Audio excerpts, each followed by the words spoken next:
হাতের বৃদ্ধাঙ্গুলে সূরা ফাতিহা 3 বার করে ফু দিলে যে কেউ বাধ্য হবে।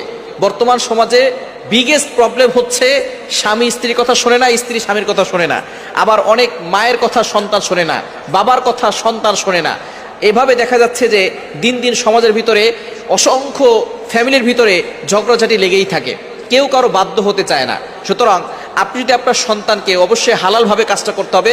হারামভাবে যদি গার্লফ্রেন্ড বয়ফ্রেন্ডকে বাধ্য করতে চায় তাহলে এটা হবে না।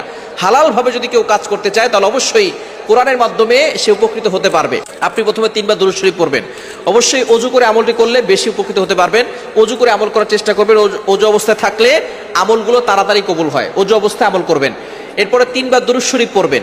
তারপরে আপনি বৃদ্ধাঙ্গুলটা আপনার হাতের এখানে নেবেন, যেখানে আমরা কর গুনি, এখানে নিয়ে তারপরে আপনি সূরা ফাতিহা 3 বার পড়বেন। আউযুবিল্লাহ বিসমিল্লাহ সহকারে 3 বার পড়বেন। পড়ে তারপরে আপনি যাকে বাধ্য করতে চাচ্ছেন তার নাম আপনি 7 বার উচ্চারণ করবেন, তার পিতামাতার নাম একবার উচ্চারণ করবেন। পড়ে তারপরে আপনি এটাকে মুষ্টিবদ্ধ করে তারপরে আপনি মনে করবেন যে আপনি তাকে বাধ্য করতে চাচ্ছেন হালাল ভাবে।